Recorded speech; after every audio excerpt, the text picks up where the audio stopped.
नमस्कार, आप देख रहे हैं एनएमएफ न्यूज में आपके साथ शबनम। पश्चिम बंगाल में दूसरे और आखिरी चरण का मतदान समाप्त हो चुका है। अब एग्जिट पोल तमाम चैनलों के सामने आ रहे हैं जो कहीं ना कहीं ममता बनर्जी की मुश्किलें बढ़ा रहे हैं। लेकिन इसी बीच एक ऐसी तस्वीर सामने आई है कि मतदान के वक्त और मतदान खत्म होने के बाद तक कैसे टीएमसी के कार्यकर्ताओं ने बवाल किया, कैसे टीएमसी के कार्यकर्ताओं ने बूथ लूटने की कोशिश की और जब वो कामयाब नहीं हो पाए क्योंकि जो सैनिक वहां तैनात थे उनका डंडा तो चला ही चला, ऐसे लोगों को घसीट कर ले जाया गया, उनका हिसाब किताब किया गया। लेकिन इसी बीच बाली विधानसभा क्षेत्र से जो तस्वीरें सामने आई हैं बेहद चौंकाने वाली हैं। दरअसल बाली विधानसभा क्षेत्र में मतदान के बाद ईवीएम मशीनें निकालने के दौरान तनाव की स्थिति पैदा हो गई। बताया जा रहा है कि यहां पर टीएमसी के कार्यकर्ता इकट्ठा हो गए और ईवीएम मशीनों को लूटने की कोशिश तक की गई।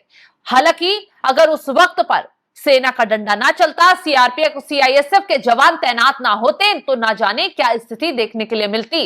बता दें आपको, डनबस्क मोड़ पर स्थित सोहनलाल स्कूल के बाहर बड़ी संख्या में बताया जा रहा है कि टीएमसी के समर्थक जमा हो गए थे। प्रशासन के हटने के निर्देश के बाद धक्का मुक्की और हंगामा शुरू कर दिया गया।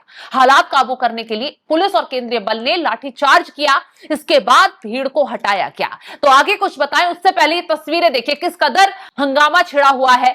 पुलिस पीछे पीछे है, जो अर्धसैनिक बल है वो इनके पीछे पीछे और ये हंगामा करते टीएमसी के समर्थक आगे आगे भागते हुए नजर आ रहे हैं। आप स्थिति देखिए, चुनाव के दौरान कहीं पत्थरबाजी करने की कोशिश की गई, कहीं बीजेपी नेताओं को निशाना बनाया गया, कहीं तोड़फोड़ मचाने की कोशिश की गई, कहीं डमी ईवीएम रख दिया गया, तो कहीं ईवीएम के अंदर जो बीजेपी का सिंबल था वहां पर टेप लगा दी गई। तो सोचिए किस तरीके से हरकतें करने की कोशिश की जा रही थी। वहां पर सख्ती सेना के जरिए दिखाई गई, जवानों के जरिए दिखाई गई, लेकिन उसके बावजूद हिमाकत कम होने की नाम नहीं ले रही थी। बाली क्षेत्र है, यहां पर जब ईवीएम पैक कर, जब चुनाव मतदान पूरा हो गया, ईवीएम पैक कर ले जाया जा रहा था तो ईवीएम को ही लूटने की कोशिश की गई। चारों तरफ से घेराबंदी कर ली गई, भारी हंगामा किया गया, शोर मचाया गया, किसी तरह प्रशासन को चुनौती दी जाए, इस तरीके से हरकतें की गई।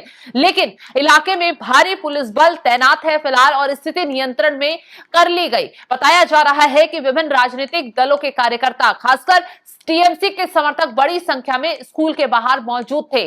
प्रशासन उन्हें बार बार हटने के लिए वहां से कह रहा था, लेकिन ये लोग बाहर जाने का नाम नहीं ले रहे थे। भीड़ में धक्का मुक्की, हंगामा शुरू हो गया।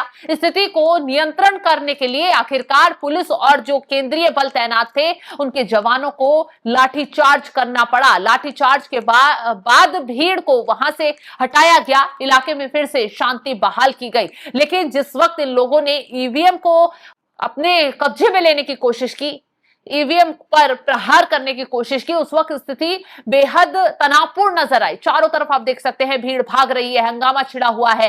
फिलहाल मौके पर भारी पुलिस बल की तैनाती इसलिए कर दी गई है ताकि कोई और बवाल करने की स्थिति में यहां पर ना आए। और जिस तरीके से बंगाल में हालात दिखाई दे रहे हैं वो कहीं ना कहीं टीएमसी की मुश्किलें बढ़ाते नजर आ रहे हैं। आपने देखा होगा जब चुनाव चल रहे थे तब ममता बनर्जी चिल्लाती, ईवीएम के बाहर, वो बूथ के बाहर खड़ी होकर बीजेपी पर आरोप लगाती नजर आ रही थी, कभी चुनाव आयोग पर सवाल उठा रही थी। तो इसी बीच कहीं टीएमसी के कार्यकर्ता ईवीएम की मशीन के ऊपर कहा जा रहा है कि टेप लगा रही थी। हालांकि आरोप लग रहा है, जांच पड़ताल की जा रही है। चुनाव आयोग ने साफ कह दिया है कि कहीं पर भी गड़बड़ी की खबर जो मिली है, शिकायत जो की गई है, जांच पड़ताल की जा रही है। अगर इसमें जरा भी सच्चाई पाई गई, जांच में ये बात सही पाई गई तो दोबारा मतदान होगा। तो सोचिए टीएमसी की जो बेचैनी है वो कहीं ना कहीं सवाल खड़े कर रही है कि इस बार ममता की कुर्सी खतरे में तो नहीं है। और एग्जिट पोल जो तमाम सामने आए हैं वो भी साफ साफ कह रहे हैं कि इस बार ममता बनर्जी सत्ता से जा सकती हैं, खेल हो सकता है और बीजेपी इस बार बंगाल में कमल खिला सकती है। एग्जिट पोल ये बात बारीकी से कह रहे हैं। तमाम चैनलों की जो एग्जिट पोल आए हैं उसमें कहीं ना कहीं बीजेपी को बढ़त दिखाई जा रही है, ममता बनर्जी गिरती हुई नजर आ रही है। लेकिन जिस तरीके से अब मतदान खत्म होने के बाद ईवीएम मशीन को लूटने की कोशिश टीएमसी के कार्यकर्ताओं समर्थकों के जरिए की गई, उसने हर किसी को चौंका कर रख दिया। हालांकि जो जवान सैनिक वहां तैनात थे, केंद्रीय बल जो तैनात था, उन्होंने तुरंत ही हिसाब किताब किया। न सिर्फ लाठी डंडों से सबक सिखाया गया बल्कि ऐसे उपद्रवियों को घसीटकर भी ले जाया गया है। गिरफ्तारियों का दौर भी जारी है। फिलहाल इस खबर को लेकर आप क्या कुछ राय रखते हैं कमेंट बॉक्स में जरूर बताइएगा और तमाम बड़ी खबरों की अपडेट के लिए आप हमारे साथ जुड़े रहें। नमस्कार।